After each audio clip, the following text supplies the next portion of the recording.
Bonsoir Jean-Paul Carolaggi.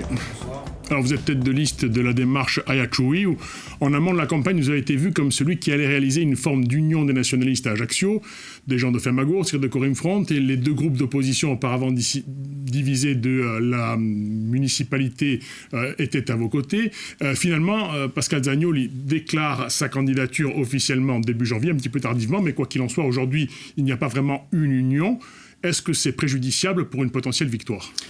Préjudiciable, je ne pense pas. Nous avons réalisé l'union à la fois de partis, mais également de nombreux militants issus de toutes les tendances et également du PNC, puisque les deux responsables du PNC d'Ajaccio, c'était Julia Thibert et Jean-François Casal, qui sont avec nous aujourd'hui. Jean-François Louchane, qui était le candidat du PNC pour les législatives, est également à nos côtés. Le PNC a voulu, Jean-Christophe aujourd'hui suit une voie différente de la nôtre. Je pense que, d'ailleurs, vous avez bien vu que hier, Paul-André Colombagne faisait campagne avec Laurent Marcangeli, on le voit sur les réseaux. Donc aujourd'hui, ils ont choisi un autre chemin qui n'est pas le nôtre. Donc a priori, leur liste est là pour aider celle de Zvraj. Pascal Zagnoli a parlé de débauchage individuel concernant les personnes que vous avez nommées et d'autres. Il n'y a eu aucun débauchage. Il y a eu des discussions où le PNC en tant que tel était présent.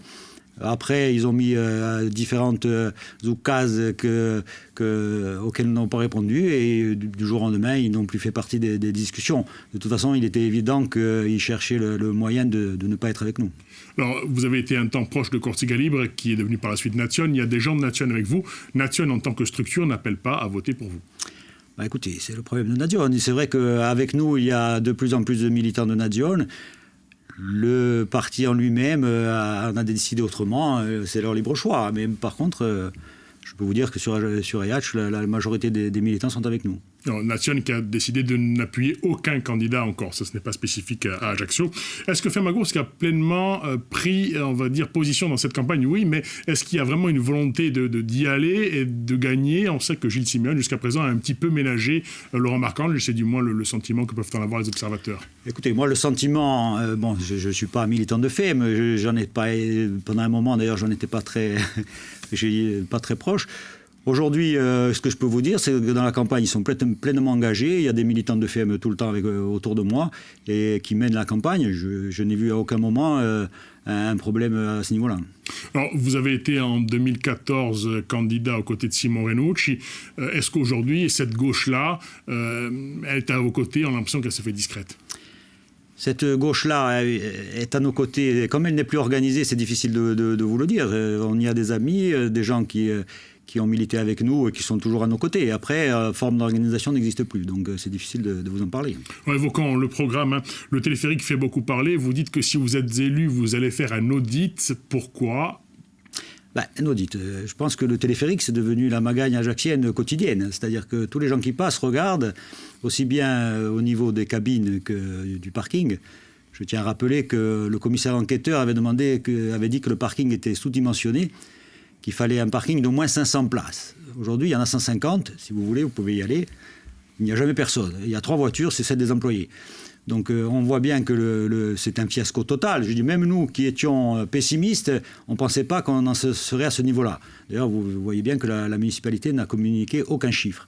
Donc c'est un fiasco total, mais qui est un gouffre financier pour la ville et pour les Ajacciens.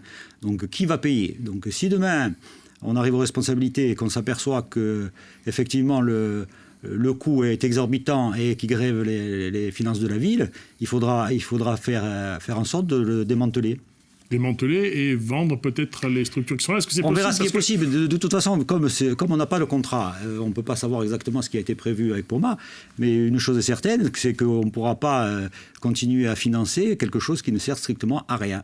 En tout cas, pour ce qui est de vente, c'est peut-être compliqué parce que l'État a mis de l'argent et que pas forcément. C'est pour ça que il ne souhaite que cet argent se retrouve dans les caisses de la commune à travers une vente des infrastructures. Ça, c'est difficile à dire parce qu'il faudra, juridiquement tout vérifier.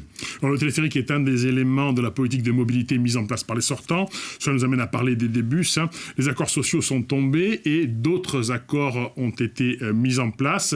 Si demain vous étiez élu, qu'est-ce qu'il y aurait lieu de faire vis-à-vis des personnels d'abord?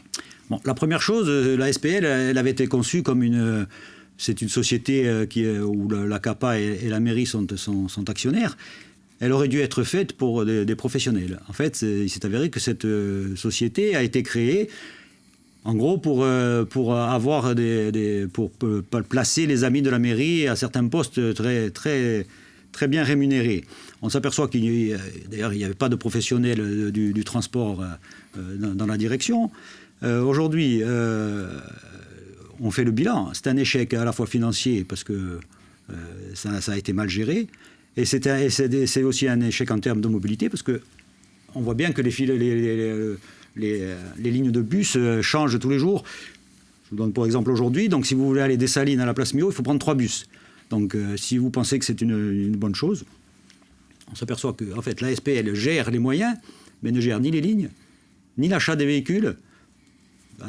D'ailleurs, vous pouvez aller aussi sur l'ancien site de la Miséricorde. Vous y trouverez des navettes électriques laissées à l'abandon parce qu'en fait, ils se sont aperçus qu'elles ne tenaient pas la charge. Il y en a pour des centaines de milliers d'euros. Donc voilà comment est gérée la SPL. Donc moi je dis demain, si on arrive aux affaires, la SPL, elle restera, c'est une société, on changera la direction et on engagera de nouvelles négociations avec les syndicats pour remettre tout à plat. Les syndicats, justement, vous avez reçu un soutien inattendu dans cette campagne, celui de la CGT de Mouvitar, qui a dit qu'il fallait voter pour vous, la société de bus, donc à Mouvitar. Il y a également cet article d'Encore ce matin où on a pu lire que vous faisiez partie des médecins, on parle donc de l'homme privé, des médecins qui donnaient beaucoup de certificats de maladie à ses employés. Cet appel à voter pour vous, est-ce qu'on le comprend comme un renvoi d'ascenseur ou est-ce qu'il faut le comprendre comme quelqu'un qui veut changer les choses? Non, pas du tout. Ça n'a strictement rien à voir. L'article dont vous faites notion, c'est un article de Corse Matin, donc effectivement, il ne citait que moi. Le problème, c'est que je ne suis pas le plus gros prescripteur. Le plus gros prescripteur d'arrêt de travail de la société, c'est un psychiatre. Donc il faut quand même se poser des questions. Si tous les employés, enfin pas tous, mais bon, si un bon nombre d'employés sont obligés d'aller voir un psychiatre parce que ça se passe mal dans l'entreprise, c'est qu'il y a un problème de gestion. Ce que vous suggérez, c'est qu'il y a du mal-être et non pas des largesses de la part des médecins qui prescrivent des arrêts maladie. Tout à fait. Et je ne pense pas que mon collègue psychiatre ait eu des largesses envers les employés. Quant à moi, je l'ai dit, je le répète, la sécurité sociale est apte à faire des contrôles. D'ailleurs, je vous signale que le directeur de la société est allé lui-même à la CPAM demander à ce qu'on contrôle mes arrêts de travail. Il lui a été retoqué que ça ne se passait pas comme ça, que ce n'était pas lui qui décidait. Voilà, donc c'était, disons, un peu orienté. Mais moi, je suis tranquille. Ils peuvent contrôler tous mes arrêts de travail, ça ne me dérange pas et on verra qui a raison. Au-delà de cet aspect, il est question de la circulation et de la capacité à se garer ou non à Ajaccio. Qu'est-ce que vous avez envisagé de faire en termes de parking si vous êtes élu ? Bon, de parking, il y a plusieurs possibilités. La première, c'était, qui a été reprise d'ailleurs, c'était une de nos propositions en 2020, c'était de faire un parking de 500 places au Cazone, sous la place. Reprise par François Fillon notamment. Notamment, mais si vous pouvez contrôler, c'était notre proposition en 2020. Et aujourd'hui, il y a d'autres propositions, et plus que des propositions, il y a notamment le parking du Margonade sur l'emprise de la CCI, qui doit être augmenté. Le projet avait quelques années, mais il avait été arrêté à cause les phares et balises ne voulaient pas déménager. A priori, c'est fait, donc ce parking-là doit être fait. Donc il sera à côté du parking du Margonade actuel, et si ça ne change pas, il y avait une passerelle qui montait sur la place Abatouche. Après, il y a un parking à peu près 400 places. Après, il y a 2 autres possibilités, notamment sur l'emprise de la gare, avec la possibilité, mais ça c'est la collectivité, de déplacer des bâtiments à Mezzane pour l'entretien des trains. Et à ce niveau-là, on pourrait faire 2 parkings, un de 300 et un de 400 places. Donc ça ferait, dans le périmètre de la gare avec le Margonade, ça ferait une possibilité de parking qui est plus qu'une possibilité, parce que les projets sont déjà avancés. Donc, notamment celui de Margonade. Donc, ça serait très bien pour le centre-ville. Ouais, évoquons le logement, une thématique importante. Avant d'envisager le détail, il y a une tendance lourde. Entre 2016 et 2022, la population a augmenté de 1,5% à Ajaccio. C'est plus que la moyenne corse, qui est déjà une moyenne très élevée, la plus élevée parmi les régions de France. D'aucuns y voient un dynamisme et un développement économique. D'autres disent que c'est un développement qui n'est pas soutenable à long terme. Quelle est votre position ? Bon, d'abord, il n'est pas soutenable à long terme, parce que pour qu'il soit soutenable, il faudrait que les infrastructures suivent, notamment par exemple la station d'épuration. Est-ce qu'elle est dimensionnée pour recevoir cet afflux ? Je ne le pense pas. Après, il y a 2 problèmes différents. L'afflux de population, il est à la fois dans les quartiers aisés, je dirais, avec des gens qui investissent, parce que pour l'instant, le marché n'est pas encore très cher. Donc vous avez des retraités, vous avez des gens qui investissent dans le locatif, notamment pour Airbnb, parce que c'est très rentable. Et à l'opposé, vous avez des gens dans les HLM, et c'est ce qu'on dit, mais c'est pas, voilà, on ne le dit pas pour exclure les gens, mais on dit que si on n'a pas la maîtrise de l'attribution des HLM, comment voulez-vous réfléchir à l'évolution d'une ville? Comment avoir la maîtrise de l'attribution de HLM? Justement, ils ont voulu, parce que là encore c'était de la petite politique, donner l'office HLM de la Corse du Sud à la CAPA. On se demande d'ailleurs comment c'est possible, puisque la CAPA regroupant en 11 communes, plus Ajaccio... Il y a un bras de fer juridique entre la collectivité et la ville CAPA. Comment penser que la CAPA gère les HLM de Figues, de Porto-Vecchio, de Bonivaz? Donc c'est un peu... Voilà. Nous, ce qu'on demande, ça sera la création d'un office HLM Corse, avec des critères d'attribution, et notamment un statut de résident. Qui n'est pas légal à ce stade, qui n'est pas constitutionnel. Qui n'est pas légal, mais vous avez maintenant dans les critères d'attribution, ils ont fait un critère par point. Peut-être qu'on pourrait modifier notamment ces points-là en disant que les gens les demandeurs qui sont résidents en Corse ou ici à Ajaccio seront prioritaires, ce qui n'est pas le cas aujourd'hui. Donc aujourd'hui, vous êtes dans une situation où on vous dit il vous manque 2000 HLM sur Ajaccio. On fait 2000 HLM. Vous les créez, vous investissez, et la préfecture ou les organismes font venir 1000 personnes d'ailleurs. Ce que vous dites, c'est qu'il faut avoir la maîtrise, y compris dans l'attribution des logements. On ne peut pas avoir la maîtrise. Si on a la maîtrise du foncier, mais qu'on n'a pas la maîtrise de l'attribution... En fait, on ne s'arrêtera jamais. Il est également question de limiter le phénomène Airbnb. Comment? Comment? Déjà, pour le futur, on parlera de ce qui est actuellement pour le futur, c'est-à-dire que dans des zones, notamment comme la zone de l'ancien hôpital ou celle de la citadelle, on mettra, ce seront des zones où les résidences secondaires seront interdites. Bon, on peut faire dans le PLU une servitude de résidence principale. Voilà, une servitude de résidence principale. On peut faire également contre la spéculation des baux réels et solidaires qui feront que les gens, en plus les prix des appartements sont 40% moins chers puisque le foncier reste à la ville. Et donc la possibilité pour les Ajacciens d'acheter, parce que les prix actuellement ne permettent quasiment plus à personne d'avoir une résidence principale en ville. Alors, vous avez mentionné le site de l'ancien hôpital. Aujourd'hui, le bras armé de la mairie pour faire des logements et un écoquartier là-bas, c'est la SPL à Métard. Est-ce que si demain vous êtes élu, vous envisagez de garder ce système-là avec une société publique locale d'aménagement? Le problème, ce n'est pas la société. La société, c'est un moyen. Le problème, c'est ce que disait la Cour des comptes, c'est qu'il n'y a aucune stratégie, c'est-à-dire qu'il n'y a aucune vision à long terme. Ils ont acheté le site de l'hôpital de la Miséricorde, plus de 20 millions d'euros. Aujourd'hui, la SPL est endettée, et donc il faut qu'ils aient des recettes. Donc aujourd'hui, je vous dis, c'est pas le moyen qu'on critique, c'est la fin. Qu'est-ce qu'ils veulent en faire? Alors, dans la citadelle, est-ce qu'il faut faire également du logement? Nous, on est pour qu'il y ait dans la citadelle, en fait, un quartier, c'est-à-dire un quartier vivant avec du logement, avec, on dit, peut-être un hôtel d'application lié à l'école hôtelière qu'a mis en place la Chambre de commerce. Mais il faut qu'il y ait du logement, oui. Il faut que ce soit un quartier vivant. Et notamment, c'est pour ça que je dis, on parle aussi là de bail solidaire, c'est-à-dire créer des logements, qu'il n'y ait pas de spéculation. Parce que si vous vendez les appartements et que 6 mois après, ils vont les revendre au triple ou en faire du Airbnb, ce n'est pas notre vision. Un des éléments importants de votre programme, c'est la lutte contre la drogue, pas tant en renforçant la répression, mais en ayant plutôt une politique de prévention envers la jeunesse. Comment? Déjà, faisons le bilan de ce qu'a fait la municipalité. En plus, on peut le faire. Ils nous donnent un bilan, ils ont imprimé un catalogue. Vous n'avez pas imprimé de documents, vous, à ce stade, en revanche? Non, mais vous les aurez. Mais là, 48 pages, vous savez, j'ai compté combien ils ont imprimé de pages, puisqu'ils sont... Madame Cortitiat a dit qu'ils sont écolos. Cortitiat qui est seconde sur la liste. 1 630 000 pages. Ça vous dit quelque chose pour imprimer ce fascicule.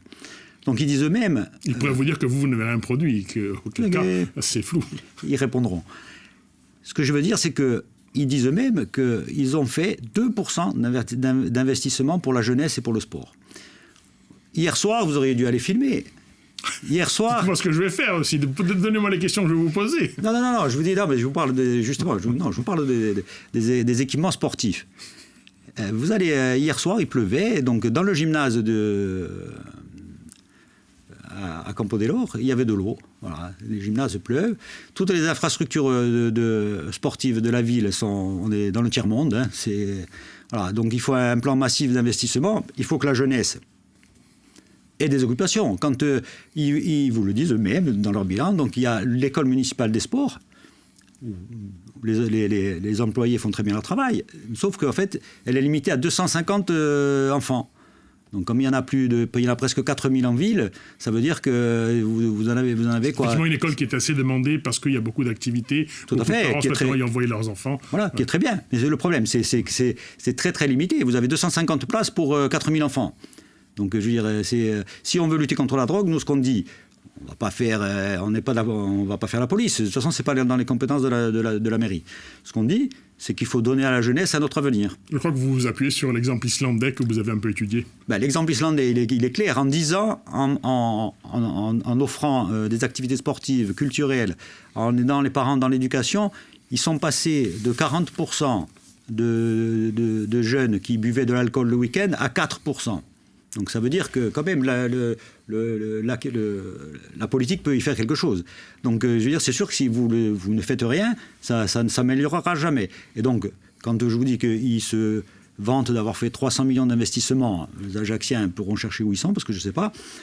Mais dans il y a les trottoirs qui ont été refaits. Non, les trottoirs, c'est la CTC. Donc et d'ailleurs pareil, ils mettent une série de réalisations dont beaucoup ont été financées en plus grande partie d'ailleurs par la collectivité que par eux. Bon, souvent, quand une municipalité met en avant des investissements, on sait qu'il y a une clé de répartition qui est partagée avec diverses institutions. C'est pas qu'Ajaccio qui présente un bilan de cette façon. Hein. Oui, mais il ne faut pas critiquer la collectivité en disant chaque fois qu'ils n'aident pas, ce qui n'est pas le cas du tout. Mais en plus, par exemple, là, par contre, ils l'ont enlevé puisqu'ils s'étaient vantés d'avoir refait la route des Sanguinaires, ce qui est pas du tout le cas, puisque c'est la collectivité qui l'a fait à 100%. Mais donc, je veux dire, si on investit plus sur la jeunesse, c'était ça si on investit plus sur la jeunesse, sur l'éducation, sur la culture, effectivement, les jeunes, on leur donne autre chose à faire que de traîner dans le quartier. Alors, le maire d'Ajaccio est généralement aussi le président de la CAPA, ou du moins c'est lui qui détermine l'élection. Si vous y étiez demain président de la communauté d'agglomération du pays ajaccien, qu'est-ce que vous feriez, qu'est-ce que vous changeriez ? Changer. Bon, d'abord, il faut voir les attributions. La première des choses à améliorer et à changer, c'est les déchets. Je veux dire, le tri sélectif, on en a parlé pendant quelques mois et ça a disparu complètement de l'objectif. Ici, tout est pratiquement laissé à l'abandon. Et en fait, on voit bien, ce qu'on veut, c'est faire une usine de surtri qui va coûter des dizaines de millions d'euros, dont on a un peu de mal à voir le bénéfice. Alors vous insistez aussi sur la moralisation de la vie publique. Ça passe par quoi ? Ça passe par quoi ? Ça passe d'abord par quand les élus, qui ne commencent pas par embaucher leurs parents, leurs amis, et encore embaucher. Quand je dis on peut les embaucher, mais par contre il faut les embaucher sur des postes à compétences, quand on a les compétences. Ce qui n'est pas le cas, et on le voit aussi bien à la CAPA que dans la SPL à Métard. Mouvitar. Mais donc ça, c'est une chose. Après, ça fait l'objet d'enquêtes. Pour l'instant, tout n'est pas terminé. Après, de la même façon, quand je les ai mis au tribunal pour l'affaire des villas... Deux fois au tribunal, la ville, je crois. Non, moi j'ai mis une fois pour les villas à Man. Les villas à Man, l'autre fois, c'est moi qui suis au tribunal. Ah, oui. Donc pour les villas à Man, c'était des villas qui avaient été condamnées et qui étaient allées jusqu'en cassation. Donc en fait, on voulait refaire... on voulait les légaliser alors que même la Cour de cassation les avait condamnés. Donc là, c'est un exemple, c'est-à-dire on donne l'exemple aux Ajacciens qu'en fait, on peut faire ce qu'on veut. Qu'il n'y a pas... quand j'ai vu de la même façon que la Villa Simone Giovan, que tout le monde connaît, parce qu'on va à la plage, c'est sur la route des Sanguinaires, ça faisait plus de 40 ans qu'elle était construite sur le terrain de la mairie. Moi, je ne savais pas du tout. D'ailleurs, c'est pour ça que ce jour-là, je suis descendu au conseil municipal, parce que ça me semblait une aberration. et qu'on la vend... Vous n'y allez pas habituellement, vous dites ce jour-là? Parce que, écoutez, moi j'ai un travail, je ne suis pas comme eux, je suis médecin. Donc, ils travaillent chez eux aussi, il y a des gens qui travaillent quand même. Bon, il n'y a pas que des gens qui ne travaillent pas, j'imagine. Enfin, on ne va pas non plus faire la liste de l'activité des élus, mais... Oui, on pourrait, mais bon. Mais enfin, en tout cas, en mon cas, j'ai rarement le temps à 18h d'être à la mairie, parce que je travaille beaucoup. Rapidement, parce qu'après, il y a une dernière question. Voilà. Donc, je veux dire que ce jour-là, quand je vois qu'on veut vendre un terrain sur la route des Sanguinaires au prix d'un terrain à la Confine, écoute, je pense que j'ai été, et je ne suis pas le seul, puisque de nombreux Ajacciens sont venus me le dire, on a été plus que choqués. Donc, je veux dire, qu'on ne nous dise pas que tout est normal. Alors on arrive à la fin de cet entretien. Dans l'hypothèse d'un second tour disputé avec une possibilité à ce que le Rassemblement national soit en capacité de gagner, soit faiseur de roi, est-ce que vous participeriez à une large union pour battre François Filoni? D'abord, le problème ne se pose pas à nous, on y va pour gagner. Au second tour, on y sera sûrement, ça c'est une évidence, parce qu'il faut faire 10%, c'est la portée largement. Et donc on y va pour gagner. Après, c'est le soir du second tour. Nous verrons en fonction effectivement des pourcentages de chacun. Une chose est sûre, c'est qu'avec certains, on n'ira pas non plus. C'est-à-dire, si jamais vous faites une union, vous dites « nous on y va, mais telle personne ne sera pas sur la liste ». Tout à fait. Je veux dire, je ne peux pas... il serait impensable. Je veux dire, on a appelé... je l'ai déjà dit. Je l'ai déjà dit, on avait appelé à voter pour Laurent Marcangeli contre le Front National, et on s'est aperçus très peu de temps après qu'il a eu une attitude infecte, donc il est hors de question que ça se renouvelle. Alors, avec la liste de gauche conduite par Charlotte Cheyze, est-ce que vous discutez rapidement? On ne discute pas pour l'instant, en tout cas, on ne s'est pas vu. Après, on verra peut-être le soir du second tour. Merci. Du premier tour. Le soir du premier tour, second tour, c'est encore autre chose. Merci Jean-Paul Carolaggi, cet entretien se termine. Subito ci ostronale in lingua corsa e presentato stasera da Frédéric Danesi. Merci.